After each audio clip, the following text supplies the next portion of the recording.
अस्सलाम वालेकुम everybody dear students. आज के हमारे इस क्लास में हमारा टॉपिक जो है वो रेजोनेंस है। तो रेजोनेंस क्या चीज़ है, रेजोनेंस समझने के लिए we will take an example.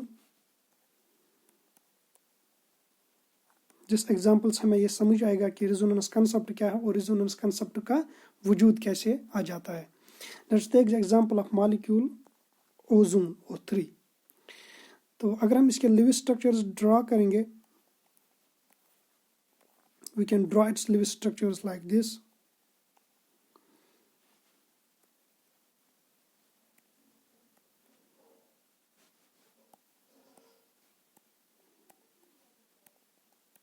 Okay, तो इस पे नेगेटिव चार्ज होगा, इस पे पॉजिटिव चार्ज होगा।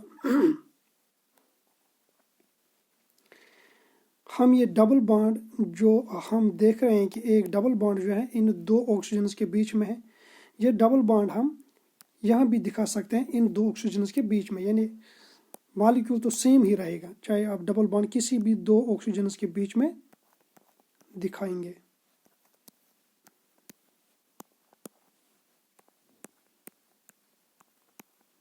तो यहाँ जब अगर इस पे पॉजिटिव आएगा तो यहाँ नेगेटिव यहाँ पे रहेगा। तो क्या देख रहे हैं हम ओजोन में? ओजोन में हम ये देख रहे हैं कि एक ओहो बॉन्ड जो है ये सिंगल है और एक ओहो बॉन्ड जो है ये क्या है, ये डबल है।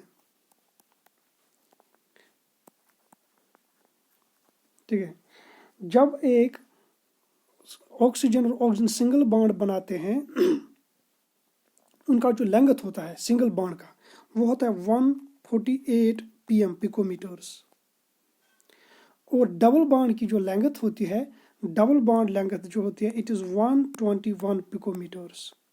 तो हम ये कह सकते हैं ओजोन में दो बॉन्ड लेंथ्स होने चाहिए, दो डिफरेंट। एक होना चाहिए 148 कौन सा वाला, ये सिंगल वाला, और एक होना चाहिए 121 कौन सा वाला, डबल वाला। लेकिन लोगों ने देखा है कि ना वहाँ पे 148 कोई बॉन्ड लेंथ है ना कोई बॉन्ड लेंथ 121 है।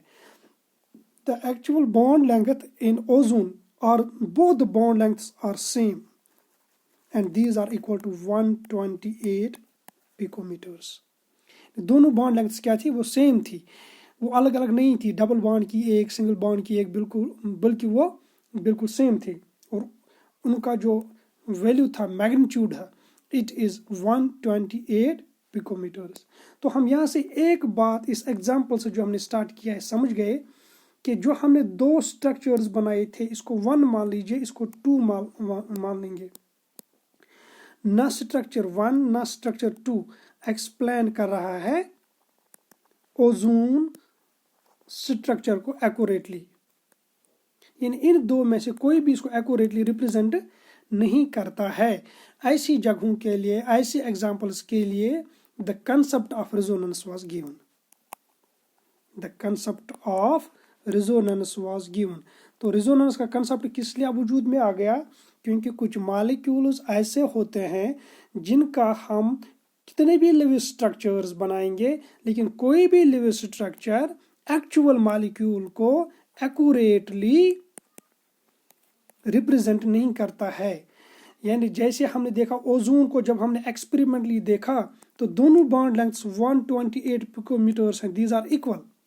लेकिन अगर आप लिविंग स्ट्रक्चर बनाएंगे, हम इसका लिविंग डॉट स्ट्रक्चर, तो वहाँ हमें एक बॉन्ड लेंथ सिंगल मिलती है, दूसरी डबल, यानी एक बॉन्ड लेंथ होनी चाहिए थी 148, दूसरी 121। तो दैट मीन्स ये लिविंग स्ट्रक्चर्स जो हैं these do not accurately represent the molecule, क्योंकि एक्चुअल मॉलिक्यूल जो है, जो रियली मॉलिक्यूल है, वो उसका बॉन्ड लेंथ जो है 128 पिकोमीटर्स। तो ऐसे मॉलिक्यूल्स, ऐसे केसेस के लिए कंसेप्ट ऑफ रेजोनेंस दिया गया है। तो हम क्या बोलते हैं ऐसे मॉलिक्यूल्स के लिए हम मोर than one, in such cases we draw or we represent the molecule by more than one living structure, more than one living structures. These are called as resonance resonance structures, यानी हम एक से ज़्यादा living structures बनाते हैं जिनको हम क्या कहते हैं, रिजोनेंस स्ट्रक्चर्स और कैनोनिकल रिजोनेंस स्ट्रक्चर्स, और इनको हम दूसरा नाम बोलते हैं कैनोनिकल स्ट्रक्चर्स और canonical forms. Canonical forms. These canonical forms, these resonating structures, these do not represent a molecule, but these are actually the canonical forms or resonance structures of a hybrid. These are the resonance structures of a hybrid that represents actual molecule. मैं आपको ये समझाने की कोशिश करूँगा इसका क्या मतलब है। हमने अभी ओजोन के दो स्ट्रक्चर्स देखे, स्ट्रक्चर 1, स्ट्रक्चर 2। ना स्ट्रक्चर 1 इसको अच्छी तरह से रिप्रेजेंट करता है, ना स्ट्रक्चर 2 इसको रिप्रेजेंट करता है। These are not ozone molecules. हम बोलते हैं structure 1 and structure 2 these are the canonical forms of actual molecule ozone, जिसको हम ड्रा नहीं कर पा रहे हैं, फिर हम एक अप्रॉक्सीमेट स्ट्रक्चर बना लेते हैं लाइक दिस, कि ये जो हमने डॉटेड बॉन्ड बना लिए हैं, दिस डॉटेड बॉन्ड्स ये दिखा रहे हैं दीज आर कंजुगेटेड, यानी these can be these are mobile bonds, यानी एक जिस तरह से हम यहाँ पे देख रहे हैं कि एक बॉन्ड ये वाला फिक्स्ड है यहाँ पे, लेकिन जो यहाँ पे डैश से हमने बनाए हैं we can say these are conjugated, ये जो है एक जगह पे ठहरे हुए नहीं है, दीज आर मोबाइल। यानी अभी ये बॉन्ड जो था डबल बॉन्ड यहाँ पे इन दो के बीच में, अब इसका दूसरा लिविंग स्ट्रक्चर जब हम बनाते हैं तो हम क्या, दिस इज मोबाइल, अभी यहाँ आ गया है। तो ऐसे बॉन्ड्स को, इस वाले बॉन्ड को, इस वाले बॉन्ड को हमने दिखाया है बाय डॉटेड लाइंस। तो these living structures are called as resonance structures, or these are called as canonical forms, and the actual molecule is called as resonance hybrid of these canonical structures, resonance hybrid of these canonical structures। Hybrid की example आप लोगों ने botany में पढ़ी होगी, plant 1 लाइए plant 2 के साथ इसको क्रॉस कर लेते हैं, जो वहां पे हमें ऑफस्प्रिंग मिलता है, इसको क्या कहते हैं, हाइब्रिड। यहाँ पे भी ऐसी ही एग्जांपल एग्जैक्ट इसी तरह से रेजोनेंस स्ट्रक्चर 1, रेजोनेंस स्ट्रक्चर 2, 3 भी हो सकता है, 4 भी हो सकता है, इनको मिला के जो एक्चुअल स्ट्रक्चर, यानी एक्चुअल स्ट्रक्चर जो है, actual structure is the hybrid of all these canonical forms, यानी इस हाइब्रिड में इसकी भी प्रॉपर्टीज होंगी, 2 की भी प्रॉपर्टीज होंगी, 3 की भी प्रॉपर्टीज होंगी, 4 की भी प्रॉपर्टीज होंगी, हर एक की कुछ न कुछ प्रॉपर्टीज होंगी। जैसे बच्चे में माँ बाप के दोनों के कुछ न कुछ कैरेक्टर्स होते हैं, तो बच्चे को हम हाइब्रिड कह सकते हैं, माँ बाप को हम उसके कैनोनिकल फॉर्म्स या रेजोनेंस स्ट्रक्चर्स कह सकते हैं। तो this is the resonance. Resonance का कंसेप्ट कहाँ से आ गया, रेजोनेंस का कंसेप्ट हमें क्यों देना पड़ा, ये इंट्रोडक्शन है इसकी। सेकंड हम लिखेंगे, you write down the concept of resonance, थोड़े से कुछ वर्ड्स हम इसमें लिखेंगे। कंसेप्ट ऑफ रेजोनेंस क्या कहता है, it says that you write down as per this concept whenever a single living structure, as per this concept whenever यानी जब भी, a single living structure, a single living structure, a single living structure cannot describe a molecule accurately, cannot describe a molecule accurately।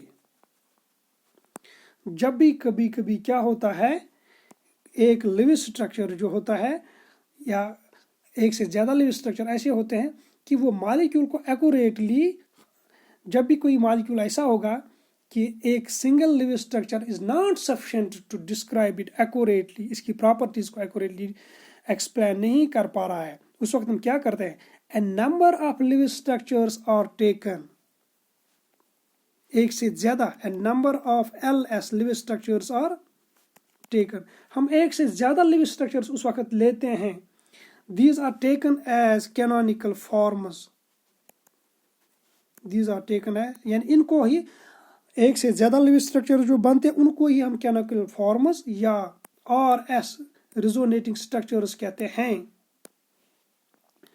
And actual structure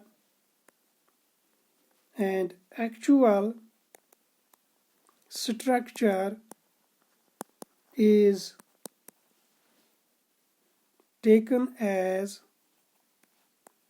hybrid of these RSs यानी resonating structures।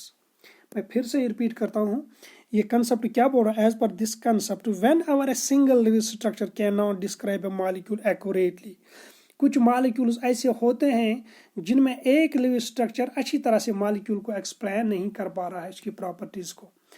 उस वक्त हम क्या कहते हैं? हम पढ़ रहे हैं कंसेप्ट ऑफ रेजोनेंस क्या कहता है।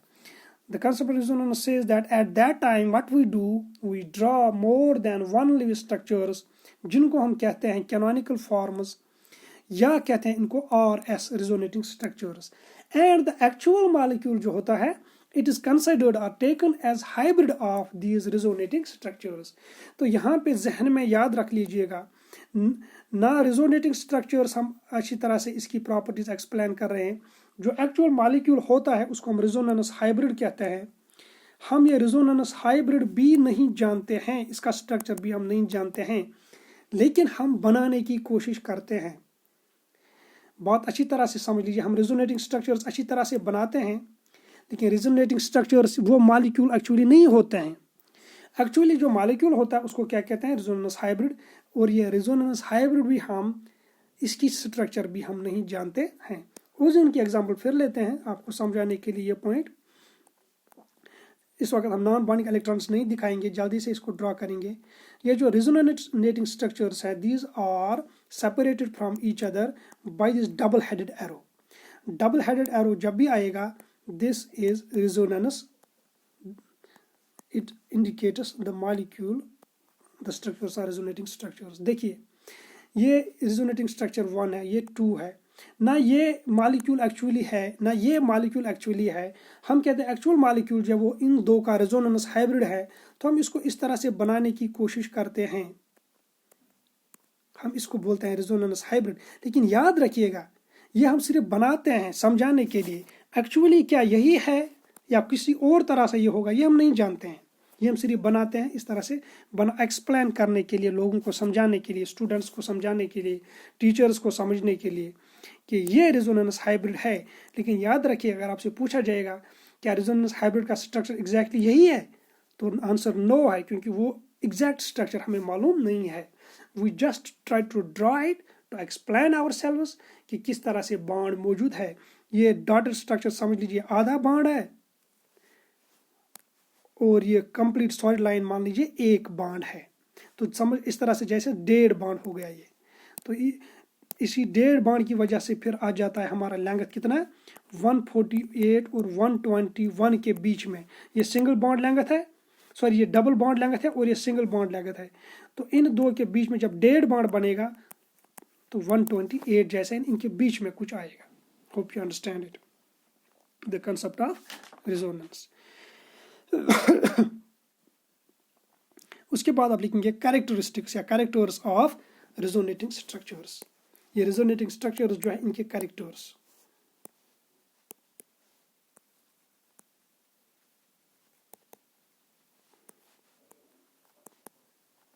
Characters of RS resonating structures.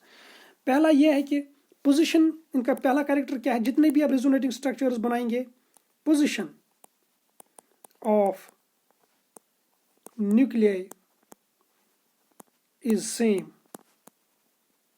Position of nuclei is same, यानी जो एटम जहां पे है वो पोजीशन चेंज नहीं करता है। फॉर एग्जांपल ये कार्बोनेट आयन हम यहाँ पे बनाएंगे, ठीक है, यहाँ पे एक नेगेटिव, यहाँ पे एक नेगेटिव, इस पे पॉजिटिव आएगा।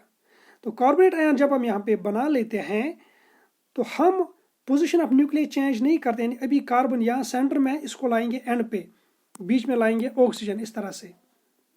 No, it is not possible. Structure में न्यूक्लियस जो है अपनी अपनी जगह पे रहते हैं। नंबर सेकंड पॉइंट लिख लीजिए, ये जितने भी रिजोनेटिंग स्ट्रक्चर्स होते हैं इनकी एनर्जी डिफरेंसेस बहुत कम होती है एक दूसरे से. These have nearly the same energy. The resonating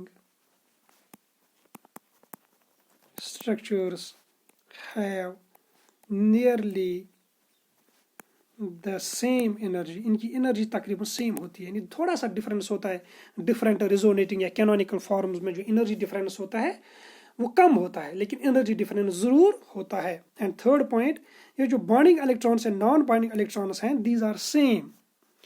these have same number of bonding electrons means वो इलेक्ट्रॉन जो बॉन्ड में इन्वॉल्व है, and non bonding electrons, these are same in different canonical forms. तो एक दो एग्जाम्पल्स हम और लेते हैं टू एक्सप्लेन दिस रिजोनेंस का, या रिजोनेंस स्ट्रक्चर्स है. रिजोनेंस का जो कंसेप्ट है, कार्बोनेट आयन है.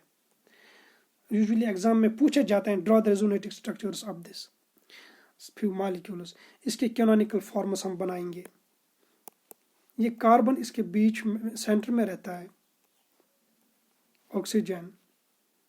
एक लिविज स्ट्रक्चर कैसे बना लेते हैं ये हमने अच्छी तरह से एक्सप्लेन किया था पिछले क्लासेस में. ये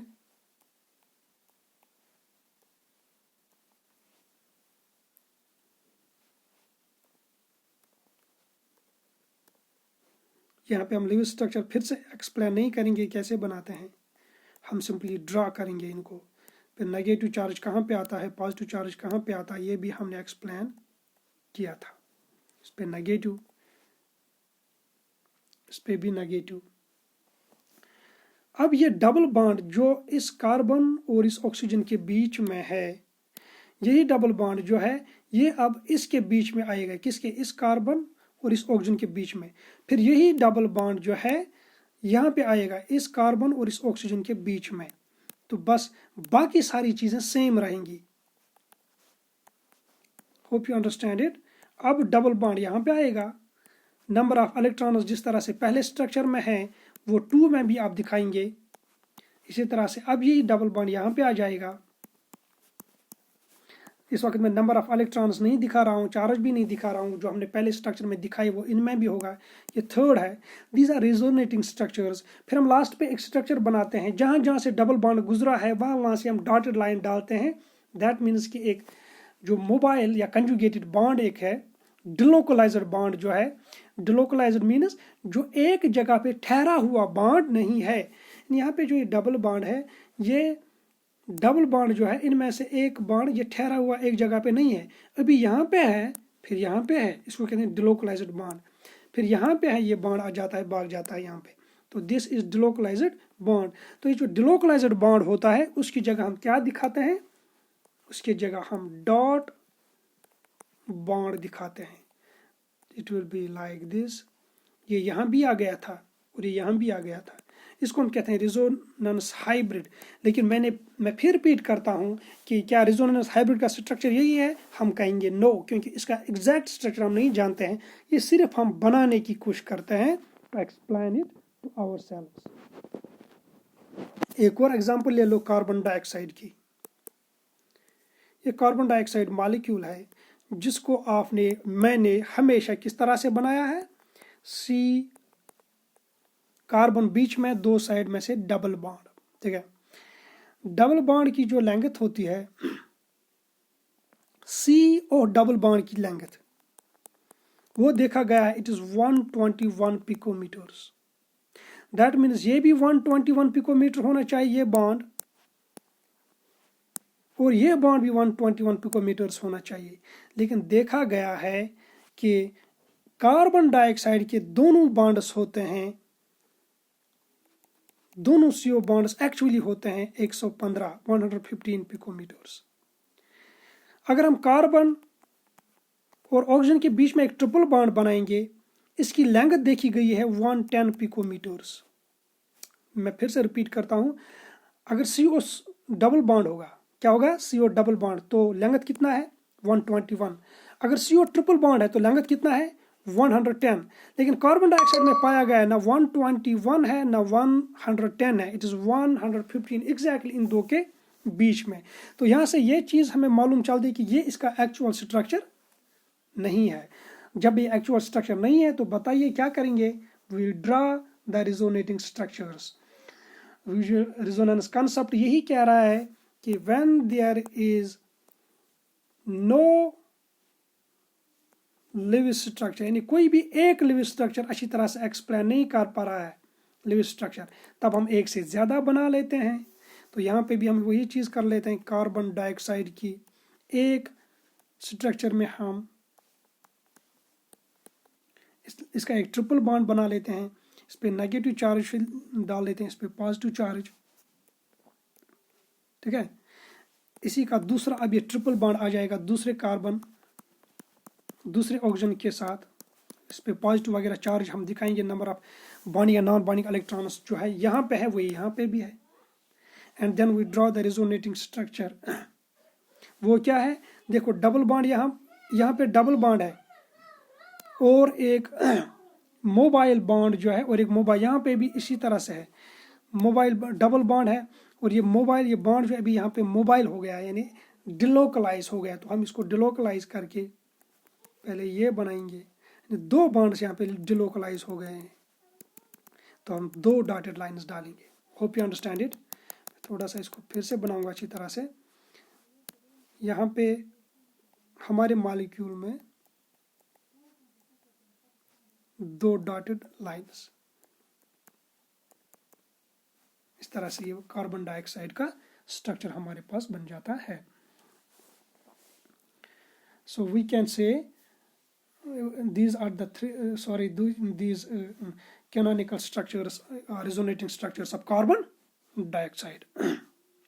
उसके बाद आप एक और पॉइंट लिखेंगे, स्टेबिलिटी ऑफ रिजोनेटिंग स्ट्रक्चर्स। इस पे हमारे पास कभी कभी हमसे क्वेश्चन पूछा जाता है, स्टेबिलिटी ऑफ रिजोनेटिंग स्ट्रक्चर्स।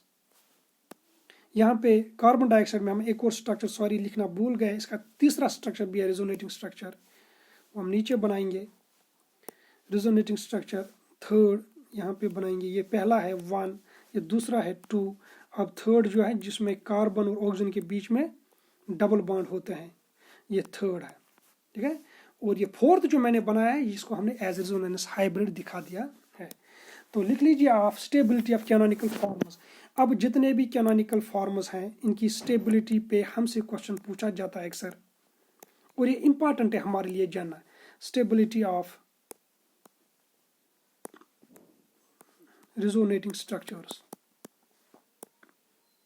देखिए अगर कोई मॉलिक्यूल है यहाँ पे इस तरह से, इसके रिजोनेटिंग स्ट्रक्चर्स हैं 1, 2, 3, हम 3 ही बनाते हैं। ये 3 जो है these contribute to actual molecule. जिस तरह से दो पेरेंट्स कंट्रीब्यूट करते हैं अपने बच्चे को, इन बच्चे में दोनों के कैरेक्टर्स होते हैं, तो यहाँ पे भी रिजोनेटिंग हाइब्रिड जो है यानी एक्चुअल मॉलिक्यूल जिसको मैं इस वक्त शेड कर रहा हूँ, इसको कंट्रीब्यूशन मिलता है रिजोनेटिंग स्ट्रक्चर से। तो इस वक्त इसके रिजोनेटिंग स्ट्रक्चर्स कितने हैं, 1, 2, 3। अब इनमें से कौन कितना कंट्रीब्यूट करता है, इन दो पेरेंट्स में से कौन कितना कंट्रीब्यूट करेगा ये तो हम नहीं जानते हैं, लेकिन रिजोनेटिंग स्ट्रक्चर्स में कौन कितना कर सकता है यह हम जान सकते हैं। वो कैसे, एक रूल के जो हम अभी पढ़ेंगे स्टेबिलिटी के एतबार से, कि जो स्ट्रक्चर इन 3 में से ज़्यादा स्टेबल होगा, जो सबसे ज़्यादा स्टेबल होगा, मोस्ट स्टेबल, उतने ही उसके कैरेक्टर ज़्यादा होंगे एक्चुअल स्ट्रक्चर में। यानी more the stability of a canonical form, more will be its contribution to the actual structure. ये पॉइंट देख लीजिए, more the stability of a canonical form, more the stability of a canonical resonating structure, more its contribution to the resonance hybrid. तो इसलिए ये जानना जरूरी है कि कौन सा रिजोनेटिंग स्ट्रक्चर कितना स्टेबल है। नंबर 1 लिख लीजिए, neutral is more stable than charged. अगर 2 4 रिजोनेटिंग स्ट्रक्चर्स हैं, neutral will be more stable, जिसमें चार्ज नहीं होगा। जैसे भी कार्बन डाइऑक्साइड में हमने 3 देखे, एक में चार्ज नहीं था इसमें, so this will be more stable then other 2। तो इसका कंट्रीब्यूशन ज्यादा होगा किसमें, रिजोनेटिंग हाइब्रिड में। Number 2, structures with complete octet और मोर स्टेबल, ऐसे स्ट्रक्चर्स जिनमें एटम्स के सारे एटम्स के ऑक्टेट जो है वो कंप्लीट होंगे, ऑक्टेट इज कंप्लीट, वो वाला रिजोनेटिंग। यानी अब सपोज कर लीजिए सभी के सभी चार्जड है, अब चार्जड आ गए तो हम सर अब कौन सा इनमें से किसको ज़्यादा स्टेबल कहेंगे, तो दूसरा पॉइंट हम लगाएंगे, इनमें हम देखेंगे ये 3 रिजोनेटिंग स्ट्रक्चर जो है जिसका ऑक्टेट कंप्लीट होगा, जिस रिजोनेटिंग स्ट्रक्चर में सारे एटम्स के ऑक्टेट कंप्लीट होंगे, that resonating structure will be more stable. क्योंकि ये ऑक्टेट रूल में ही हमने पढ़ा है कि एटम्स के जब ऑक्टेट कंप्लीट हो जाते हैं दीज बिकम मोर स्टेबल। इसी तरह से हम एक और पॉइंट इंपॉर्टेंट लिखेंगे, अब अगर चार्जड भी है और ऑक्टेट भी सबके सब कंप्लीट है, उसके बाद हम क्या देखेंगे, charge positive charge on less electronegative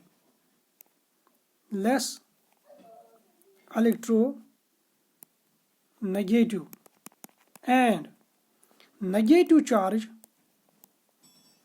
on more electronegative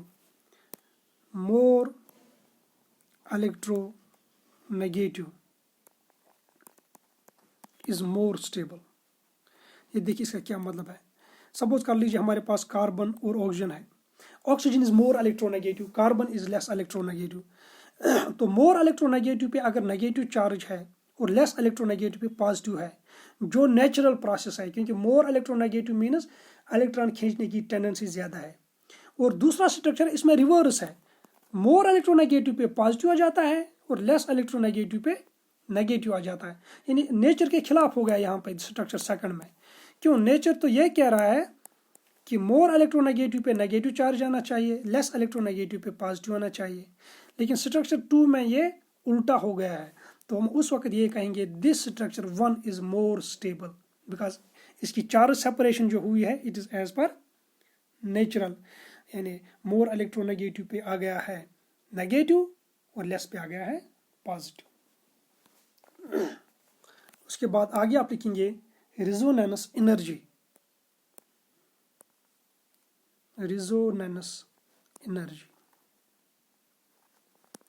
तो पहला पॉइंट हम लिखेंगे रेजोनेंस से क्या जाती है, resonance makes a molecule more stable. Resonance makes a molecule more stable। यानी अगर एक मॉलिक्यूल में रेजोनेंस है it will be always more stable then the one that does not have, जिसमें ये रेजोनेंस वगैरह नहीं होगा, तो रेजोनेंस वाला मोर स्टेबल होगा। ठीक है, तो हम इसी सिलसिले में पढ़ेंगे रेजोनेंस एनर्जी। रेजोनेंस एनर्जी क्या है, फिर से हम बनाएंगे। सपोज ये मॉलिक्यूल है, इसके 2-3 स्ट्रक्चर्स हैं resonating structure, structure 1, structure 2, structure 3। Structure 1 हम डबल हेडेड एरो बनाएंगे 2 और structure 3। These are the resonating structure of this molecule, जिसको मैंने शेड से बना लिया है। इसकी कुछ एनर्जी होगी, इसको हम लिखेंगे EH, यानी एनर्जी ऑफ हाइब्रिड। इसको कहेंगे E1, E2, E3। तो इनमें से जो सबसे ज़्यादा स्टेबल होगा 1, 2, 3 में, उसकी एनर्जी सबसे कम होगी। सपोज कर लीजिए 2 is the most stable, that means 2 सबसे ज़्यादा स्टेबल है। जब ये सबसे ज़्यादा स्टेबल है तो 2 का कंट्रीब्यूशन टू द हाइब्रिड ज़्यादा ही होगा, जो अभी हमने पढ़ा। तो 2 की एनर्जी सबसे कम है, यानी energy of 2 is less than energy of 1 and energy of 3, दोनों से ये कम है। तो हम रेजोनेंस एनर्जी लिखते हैं ER is equal to energy of hybrid EH, यानी हाइब्रिड की यानी एक्चुअल मॉलिक्यूल की जो एनर्जी होती है, minus energy of most stable resonating structure, minus energy of most, यानी 3 स्ट्रक्चर जो है इनमें से जो मोस्ट स्टेबल है एक्चुअल मॉलिक्यूल जो है उसकी एनर्जी से माइनस कर लीजिए। कौन सी एनर्जी, वो वाली उस कैनोनिकल फॉर्म की energy that is the most stable. वहां पे जो वैल्यू हमें मिलेगा that is resonance energy. Greater the resonance energy, यानी जितना ज्यादा ये रेजोनेंस एनर्जी होगा, more is the stability of the molecule, उतना मॉलिक्यूल ज्यादा स्टेबल होगा। तो कभी कभी डायरेक्टली क्वेश्चन वो पूछ लेते हैं, we have 3 molecules having the following resonance energies, for example -50, -75 and -100। तो यहाँ पे जो ये माइनस है, माइनस की साइन की ओर हमें नहीं जाना है, क्योंकि माइनस अगर हम कंसिडर करेंगे तो 50 सबसे बड़ा है, क्योंकि माइनस में जो छोटा होता है वो सबसे बड़ा होता है। माइनस को कंसिडर मत कर लीजिए, सिर्फ वैल्यूज़ को कंसिडर कर लीजिए। तो -100 यहाँ पे हमें सबसे ज़्यादा रेजोनेंस एनर्जी यहाँ पे आ जाती है। तो this molecule will be more stable. तो ये हो गया हमारा concept of resonance, canonical forms, इनकी स्टेबिलिटी ये कैसे लिखे जाते हैं। आज के सेशन में इतना ही। इंशाल्लाह नेक्स्ट सेशन में हम आगे बढ़ते हैं इस टॉपिक में। Till then take care, bye.